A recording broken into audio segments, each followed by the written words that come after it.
Hello, everybody. Bigfoot, Michigan Rob here. This will be my last installment of some Halloween stories for you guys. I've done a couple prior. You guys seem to like them. And yes, I understand you like your Bigfoot and you like your Dogman tales. I understand that. But in the spirit of Halloween, it's something I just like to do. And some of you do appreciate these. Thank you for those that have watched. This will be a little bit longer. Instead of doing one story, there's going to be a handful here. So it'll be a little bit of a longer video. And again, it's the last one. And don't forget, next Tuesday night on Beyond BMR, it is going to be a live show, as they're always live Tuesday nights at 9. The whole Texas Front Porch gang will be there and a couple special guests. And we're going to spend that show talking about some creepy stuff to end the Halloween season. Then we'll get back, of course, into the cryptids, the dogman, the strange phenomena, the paranormal, and such. As you know, after this, we've got the seasons coming up. We got Turkey Day, then we got Christmas. Always a good time to kick back and maybe purchase. Bigfoot Michigan Rob presents True Cryptid Encounters, found on Amazon. The link will be in the video, as it is in all my shows and videos. For those of you that have already bought it, I do thank you. You're going to be getting from Amazon an email to leave a review. And like anything else, reviews help push sales of the book. So for those of you that bought it, I do thank you. And if you could leave a review. And be honest, you don't have to give all 5 stars, which it's currently getting, by the way. Give your thoughts. It helps out, push the sales. It'll be great for you guys to buy for yourself for Christmas or give to a loved one, a friend, family member who's into cryptids, true cryptid stories. With that being said, subscribe to Bigfoot Michigan Rob on YouTube if not already. Give a thumbs up, like, and share out. So, here we go. This first story is called Satellite Images. A friend of mine showed me how to use Google Maps. I'm sure you've seen it. It lets you use satellite maps to look at all locations all over the world. A few years ago, I was in a car accident. Since then, I really don't leave the house that often. It's difficult, and the idea of seeing a car drive by makes me feel lightheaded. I was fascinated by the fact that I could see all over the world, almost like being there. I could virtually walk down the streets, and it almost felt like I was there. I became instantly hooked. It gave me a real eye of the world. I could go to almost any major city, and I did. I'd seen streets in China, Japan, Germany, and England. So many places. I'd even gone to tourist attractions like the Great Barrier Reef and Dracula's Castle. My favorite was to go to random places in major cities and see how many people and animals I could find. The faces of the people were always blurred to protect their privacy. But it was still enjoyable to see them out there, enjoying their life, walking like it was no big deal. She must have good taste, I laughed. I zoomed in closer and noticed the gray bag she carried on a gray and purple shoulder strap. She was walking in a relaxed manner, one hand trailing the wall beside her. I bet if I could have seen her face, I would see that she was smiling. I began to feel a little sad. I let my hands fall off onto the arms of my wheelchair and looked at her for a minute more. I wished that I could be there. walking so carefree with her. That wouldn't happen, though, until I died. I was stuck in this chair. I sighed and zoomed out of Tokyo. Enough of this for tonight. I turned off the computer and I went to bed. I got up early and decided to look around Paris. Paris was always fun. I liked the look of the city, with all the old, beautiful buildings and so many people to watch. I randomly zoomed to an area and saw a street lined with old brick buildings, a few small shops, and an old tan brick church. Ahead was an intersection, and dozens of people walked by. A balding businessman walked quickly past, looking back at an old woman, hair covered with a scarf, carrying a large purse. A curvy woman in black pants that were too tight stared into a store window, and two women led a group of small children around a corner. I spun the view around a few more times, and then saw something peculiar. Sitting on the bench at the bus stop were two people. One of them was a young woman with her feet stuck in front of her in a relaxed manner. She was wearing a pair of red sneakers, like my own. I was startled for a moment as I noticed the black pants, white t-shirt, and black hooded jacket. Her dark brown hair was tied loosely behind her head. A gray bag sat on the bench beside her, the shoulder strap hooked over her shoulder. This is crazy, I thought. It can't possibly be the same woman. This is a different country, different continent even. How could it be her? This was stupid. It wasn't as if these were live photographs. They were taken ahead of time and then got stored. It's not like she was in two places at once. She could be a traveler. Besides, without seeing her face, it was impossible to tell it was the same person. Brown hair was probably the most common hair color in the world. Those red sneakers were something I purchased online. I'm sure a million other people did too. I shook my head and went to fix some lunch. When I got back online, I decided to look at Berlin. I picked up a random street, as usual. It looked pretty empty. There were brick buildings lining the streets, looking more like factories than anything else.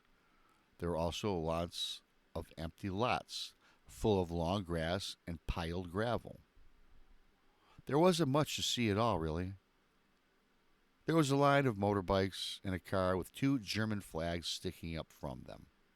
After more searching, I found one kid. He looked like he was dressed for school, a jacket thrown over his bag. He was intently looking at some kind of mobile device. I was disappointed. I started to leave, but then I caught something out of the corner of my eye. I turned the view, and there they were. Those damn red sneakers. She was standing on a street corner next to some kind of signpost. She had a hand on the post looking down the street as if waiting to cross the street. I stared in shock. How could she be there too? Even if she was traveling, there's no way I would find her every time. Even finding her in Paris would have been one heck of a coincidence. But this was crazy. Was this some kind of joke? Had Google decided to play a prank on its users that use their product so much? It would have been a great joke. I did a quick search, looking for a note about a woman that shows up like Waldo. There was nothing. I looked through the articles on strange things you can see on Google Maps, but none of them mention the woman that travels the world with you. This, again, was crazy. How had my self-imposed isolation driven me mad? Had I become so lonely that I created a hallucination for myself? Leaving the Berlin image on my screen, I sent a text message to a friend asking him to look at the locations. I asked him if he saw the same woman. Then I waited, hands sweating, heart thumping in my chest. I jumped when my phone beeped with a returned text message 10 minutes later. The text read, I see the lady you're talking about in Berlin. I didn't see her in Paris or Tokyo. Is this some kind of game or what? Are you okay? I didn't respond. Instead, returning to the locations in Tokyo and Paris. There she was. She was there, but it was different. She no longer sat on the bus stop bench in Paris. She was standing in front of it, looking for something in her big bag. In Tokyo, she was blocks away, squatting down to pet that calico cat. I shivered. Who was she? What was happening? I switched the map to Brussels. It was another city street. It was lined with old-looking buildings with shops on the ground level, and what I guessed was apartments above. I quickly scanned the streets. They were empty, other than a stocky woman in a bright blue sweater.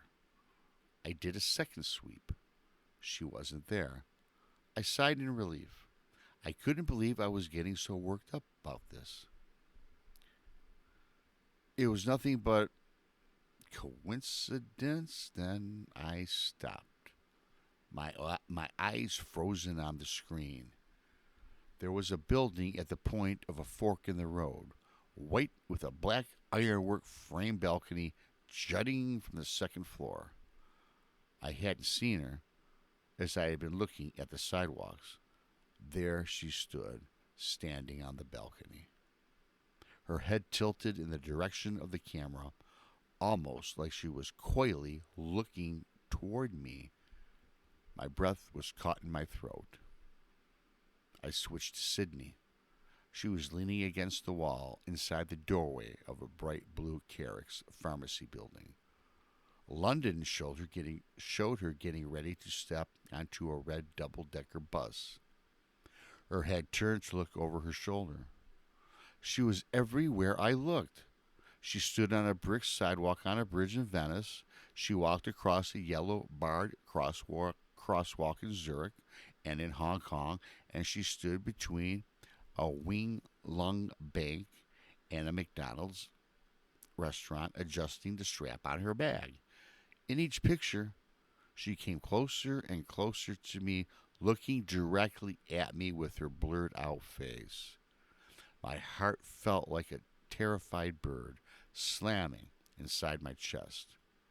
I couldn't catch my breath. I wasn't sure what to do. I couldn't call the police. Should I send screenshots to Google? I clenched my fists tightly and closed my eyes. Who was she? Was she following me? Was I following her? I wish I could see the expression on her face, know what she saw when she looked back at me. I wanted to get out of the chair and run. Why is it that the only thing that ever made me feel free again was the thing that made me feel more trapped? I had to know. I typed in the name of my town and zoomed into a random street. It was a couple of miles from my house. The gates to the city park were shown in the clarity of daylight, despite it being night there. There she was. There she was. She was only a few miles from my house, standing under the ironwork arch that stated the name of the park. She looked directly at the camera, directly at me. I felt like I might throw up. She was near me. She was watching me. She was coming for me. What did she want? I typed in the name of the apartment building complex where I live. I could see the outside of the building. The parking lot was full of cars, and there were a few blurred out children on the playground. I searched everywhere for her. She wasn't in the parking lot or on the sidewalks, not hiding behind the buildings or standing in the playground. I even scanned each of the cars, behind the bushes, and each of the blurred windows. She wasn't there. I curled tightly around myself and laid my head down on the desk. This place was safe. I didn't leave the apartment anyway. I could never use Google Maps again. I would never see her again. She could stay at the park for all I cared.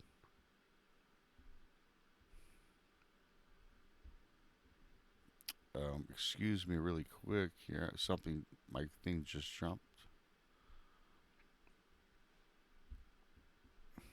Moving on. I'm safe, I said to myself in a whisper. It felt good to hear it out loud. I'm safe. As I said it, there was a knock at my door. A chill ran down my spine.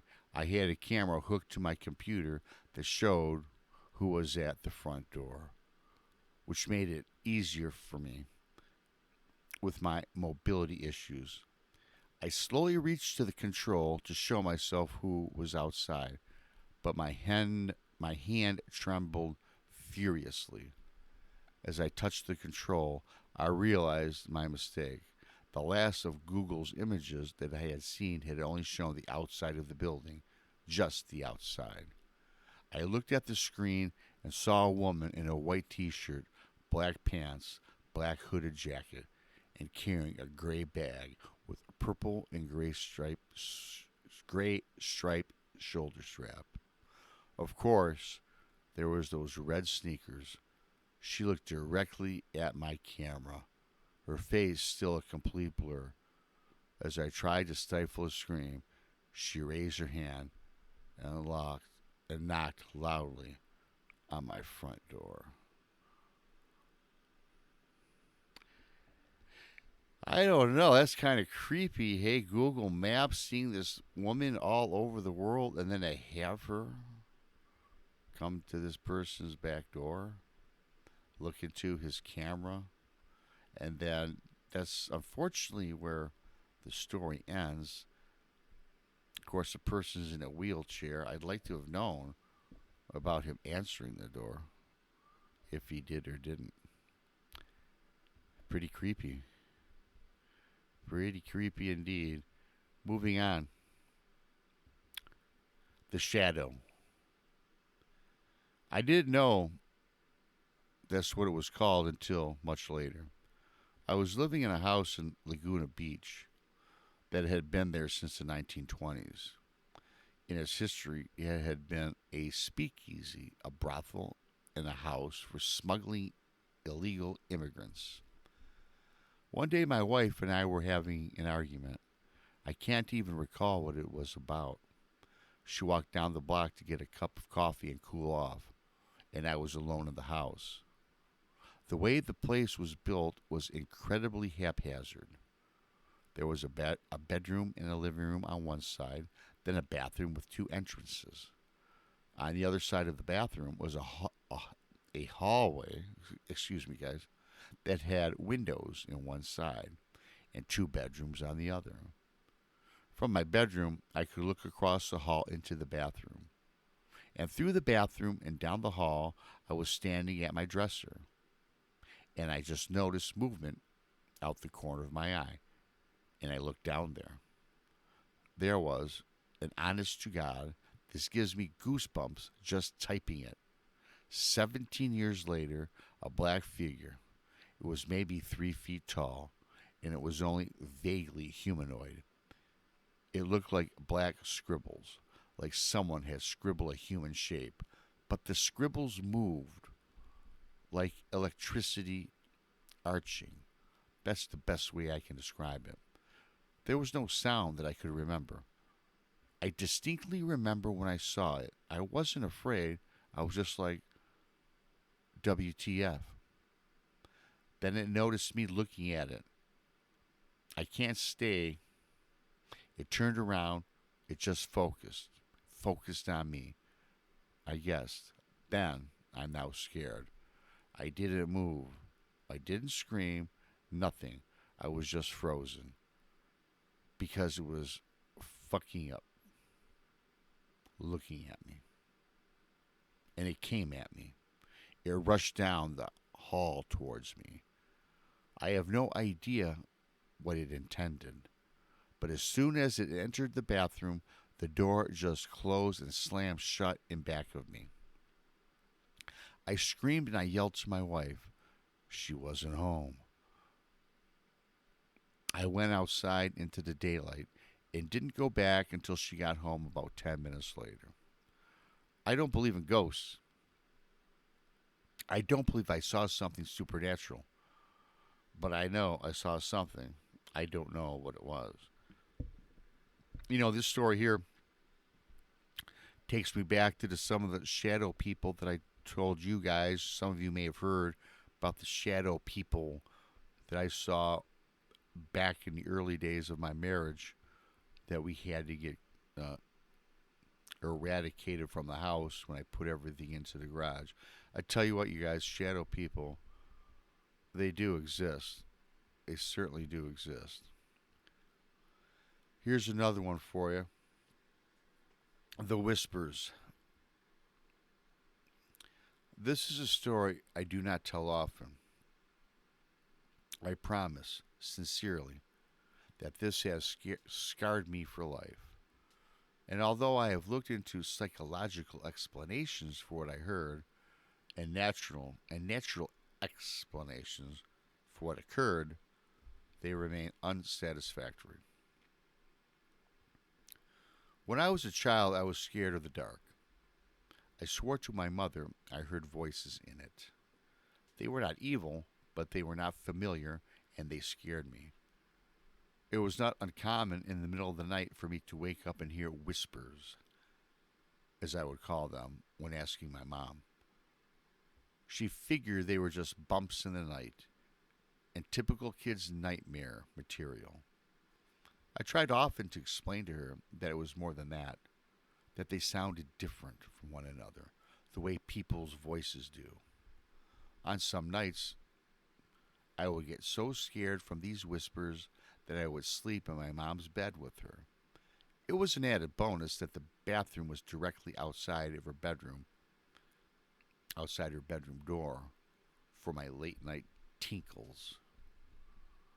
I should add at this point that when walking out into the hall to go to the bathroom, you look directly down the stairs that would lead you into my living room on the first floor, as my mom's bedroom was on the second floor. On one such night, around Christmas, I awoke and felt the need to relieve myself. I walked out from the door and distinctly heard the phrase, "look." And to my astonishment, a red light, almost a spotlight, was cast upon the wall at the very bottom of the stairs. The light had no source. It was by itself.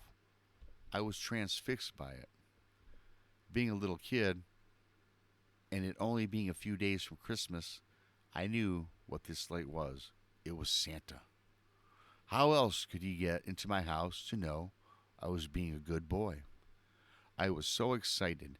I began walking down the stairs to greet him, picking up my pace after the step as I began to creep off the wall and fade into the darkness in my living room.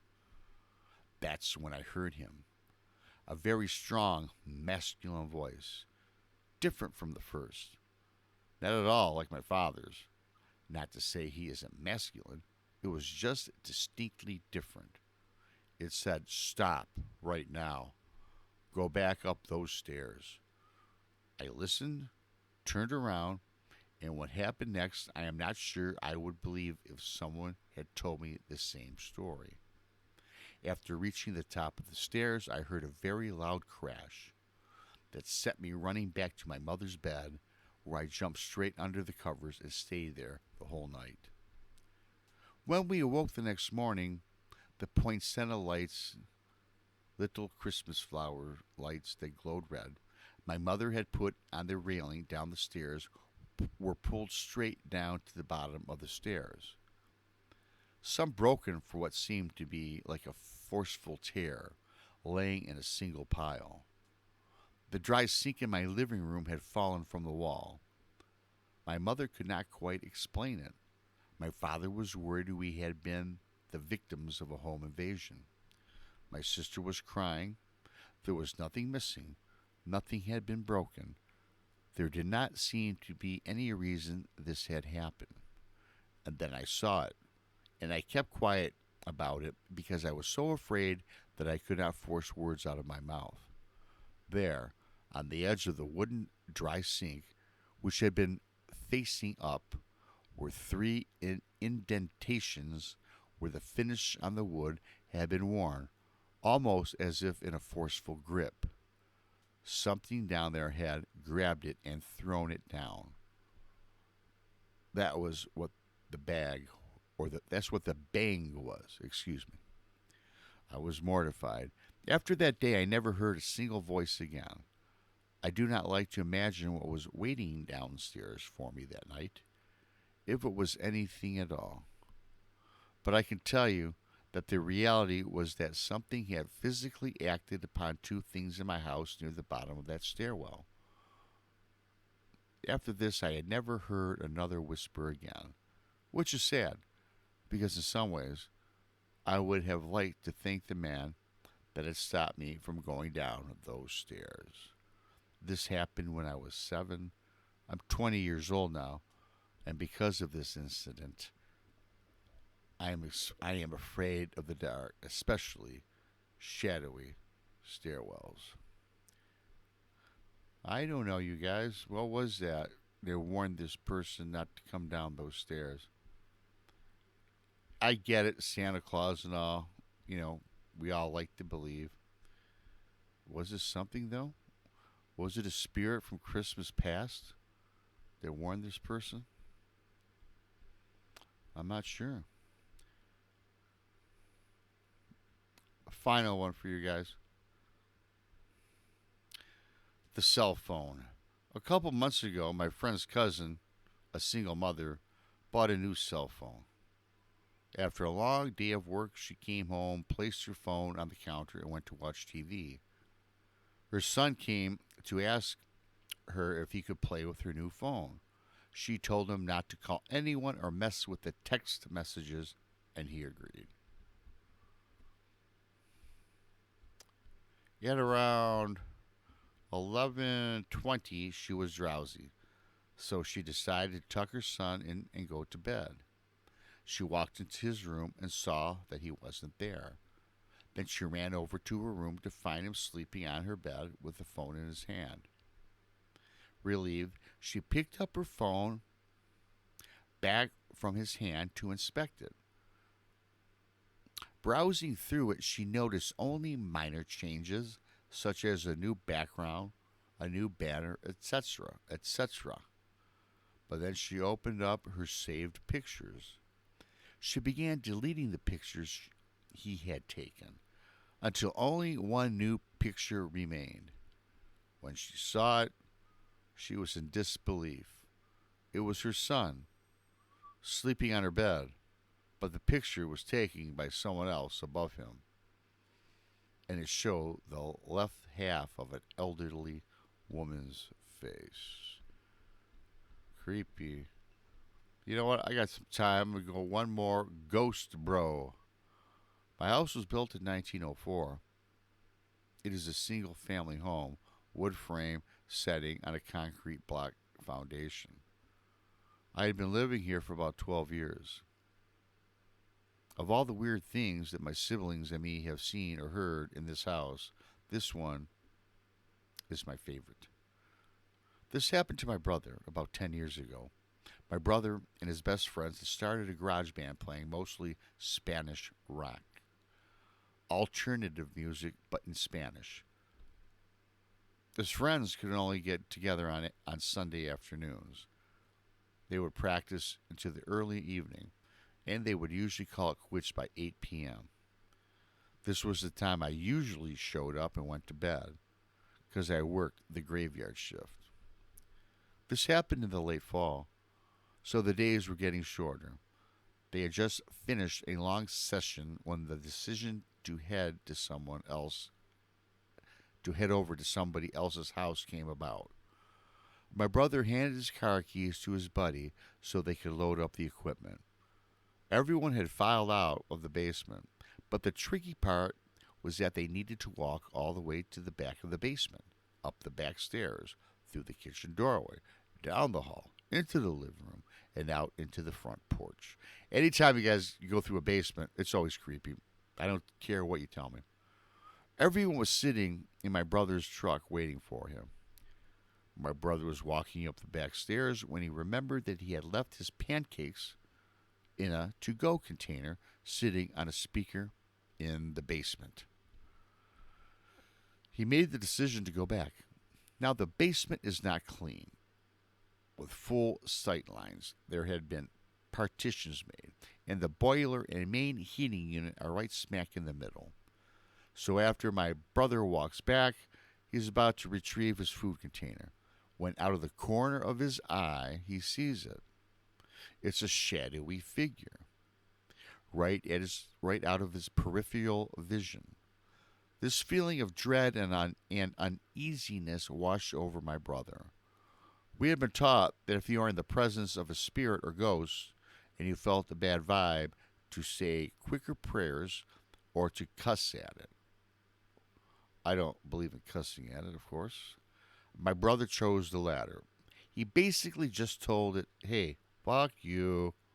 I don't have time for this shit. Again, you guys, not recommended. My brother started to walk to the back of the basement and briskly up the stairs, closing doors and turning off lights as he was walking out. The last light switch is on the opposite side of the front door. Luckily, the door was open and the light from the street lamp was flooded. It flooded the living room with its amber light. My brother said he felt something at his back, but at no point did he turn around. As he flicked the last switch, the living room went dark, as did the rest of the house.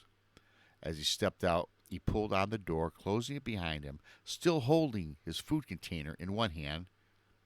He jogged down a few more porch steps. He walked towards the front gate, and our house resides far from the main street, essentially having a large front yard but no rear garage. As he closed the gap between himself and his friend-laden truck, he kind of smiled and thought things over in his head, mad at himself for spooking out when there was really no apparent reason.